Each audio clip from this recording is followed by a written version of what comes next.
Well, welcome to Chats with Chastain. Last time we were here, Jill and I were talking about our comprehensive school improvement plan, or our strategic plan, and it was a great time. And our goal here is to educate our community and to share what's going on in our school district so everybody feels involved and in the know. So today we're going to talk about what students learn every day in our schools and the steps teachers and staff take to ensure students are successful. Today we have our two curriculum specialists and our assistant superintendent of academics. We have Annie Knox, Valerie Ellsworth, and Abby Masters. So let's get started. Annie, how do we decide what our teachers teach? So those are all, everything that we teach in Harrisonville is based off of our state standards. So the state of Missouri, DESE have identified priority standards, and so what we have done is we have then taken those priority standards, adopted them as what our curriculum is, and worked to start putting those into our formalizing those into our unit plans, which I think probably will elaborate more on here in just a minute. So we teach the state standards. So we're not going off of any other state, or we're not going off of what we would like, but we go off the state standards. What is a state standard? A state standard would be what the state deems important for our students to learn in a particular grade level. It makes sure that kids are getting what they need, and so if they move districts or they move from a different area, that they are still getting those essential concepts and skills to be successful and get the skills that they need to be adults. So now that we have our standards, we know that growth projection, what's next in the planning? So that's kind of where I mentioned a little bit ago about like unit planning. So that is what we've really been focused on for the last year and a half, is taking those state standards that DESE has said, these are what every kid needs to know depending on their grade level. And now we are making sure that we are putting that into a written form of practice through our unit plans, so that we can then look at the resources that we're utilizing and say, this resource or this unit captures these standards, and then put that into practice, so that in each and every one of our classrooms, for example, like in a third grade classroom, you can ensure that every third grade classroom is going to have this unit will cover these standards that are listed, and doing that across the board K-12 in every area, content area, and secondary, every course, to make sure that we have that written piece of that curriculum and alignment to those standards that DESE has said, hey, every kid needs to know these things. So we're doing a lot of unit planning now just to make Yes. sure we're in the right space of what our students need to know. So give us an example of what a teacher is doing in an elementary grade with regards to unit planning, and then in our secondary areas with regards to unit planning. So our elementary is a little different because they do have curriculum resources. And so what our big focus is this year is looking at those resources and aligning them to our state standards. In the past, a big thing was have a resource, teach it with fidelity. And what we've learned is that resources aren't made for our state standards. They're made for the state standards of Texas, of New York. And so they don't align with what our kids in Harrisonville need. And so we're looking through our curriculum resources and really pinpointing which of these align with our state standards. What should our focus be? And so they're going through their resources and they're picking the most crucial lessons that they're saying, we are all teaching these concepts to our kids. When our students leave second grade, they're all getting the same instruction. And what that does is it makes sure that all kids are in the same playing field when they go to the next grade level. And it ensures that all kids, no matter they're on an IEP or if they're an ELL student, they're all still getting the same tier 1 instruction, which is the whole basis of a public education system. So when you bring up, and Valerie, I want to know what our secondary teachers are doing right now, but when you bring up a curriculum resource, for those of us when we were in school, are we talking about what we might be looking at as a textbook? Is that what we were talking about? Yes, a curriculum resource is like a textbook that has your lessons and your workbook pages and your practice pages. And it's those things that when we went to school, it's page 1, and we're getting away from, we're doing every page in the book because it might not be something that our kids need or that aligns to our state standards. And we want to ensure that we're teaching what our students need. Okay, Valerie, what about our secondary teachers in unit planning? Secondary is also working on resources and unit planning, but in a slightly different way, where elementary and middle school have a little bit more systematic programs. High school is pulling from lots of different resources and all over the place.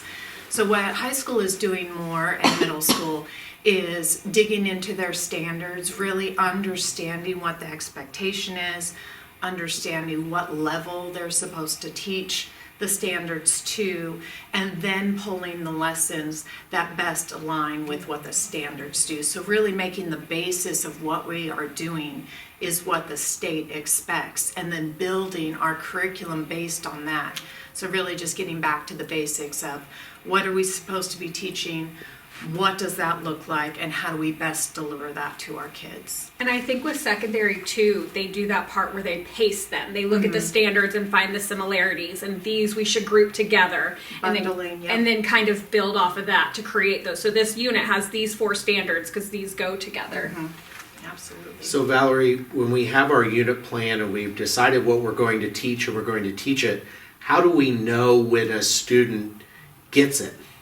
How does that work? Well, with our assessment piece and making sure that we're doing some backward design and understanding what that piece looks like in the end. So is that a project? Is that real world learning? Is that an essay in English, or is it a presentation with a brochure and interacting in a more real world setting? So that assessment piece and understanding, are we meeting the standard? Are we pulling all the pieces together? Are we creating, that portrait of a graduate?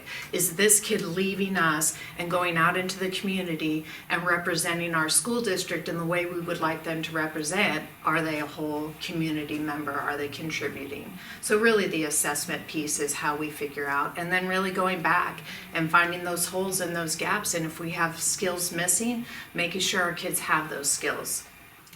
So Abby, we have kids that are getting it. That's the goal of our unit plans and our teaching. But what happens when we have students that don't get it?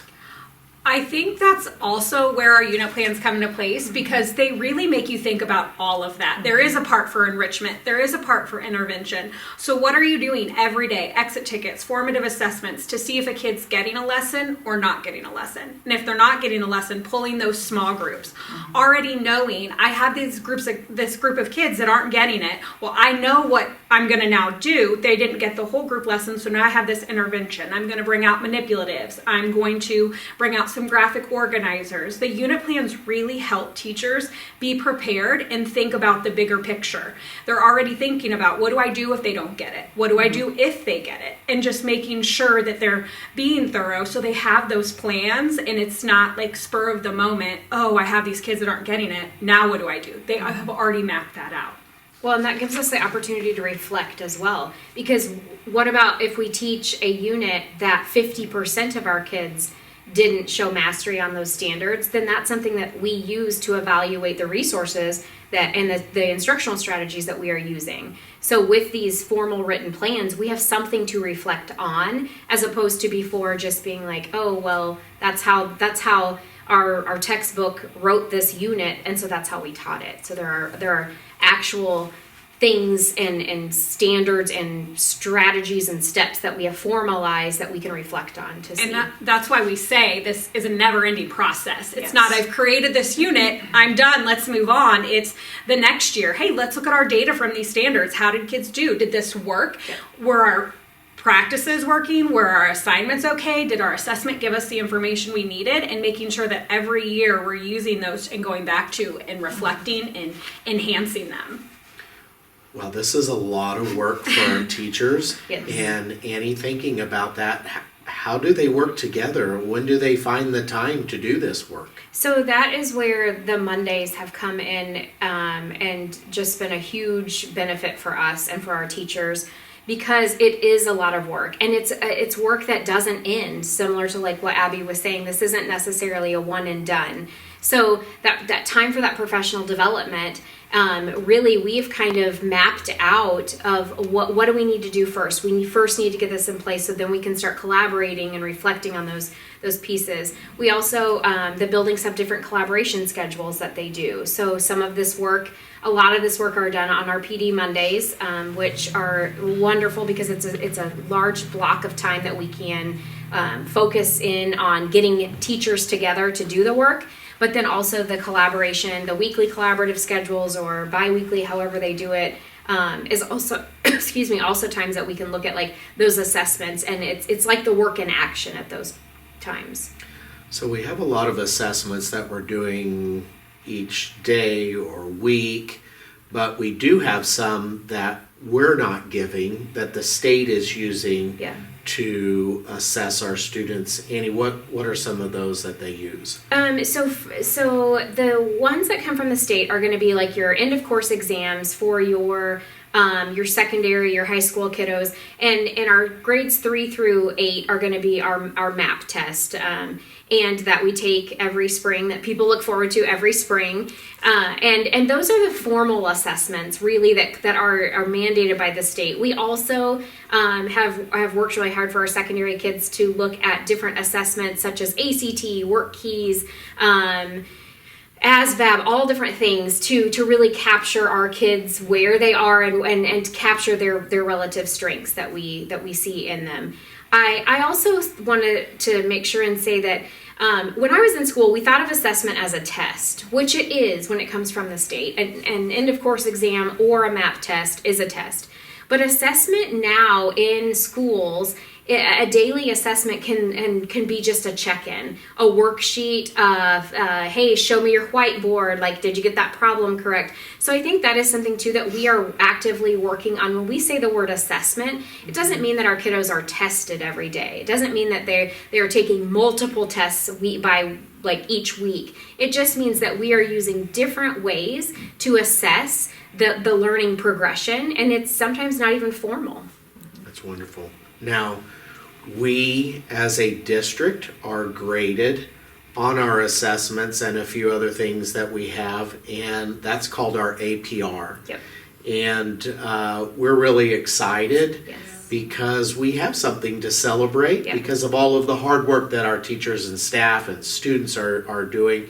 Why do we have a reason to celebrate, Annie? So our MSIP 6 APR was the highest this last year than it's ever been. We saw a 5.5% increase where in our overall score for our APR, and most of that came from student performance in the areas of ELA and math, which is super exciting and encouraging because that was our big focus last year. We really wanted to start off looking at ELA and math across the district, and because of our teachers' hard work, because of that focus, and because of the conversations, the tough conversations, the uncomfortable conversations, the work that is always continuing and messy sometimes, it has paid off. And so our teachers, we can't celebrate them enough for the focus and the work that they did to move that. That's wonderful. Yeah. Well, I want to thank you for your time today.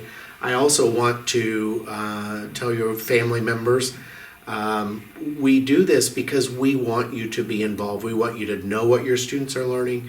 We want you to know that we are there for your child or children and their growth, to be that successful citizen.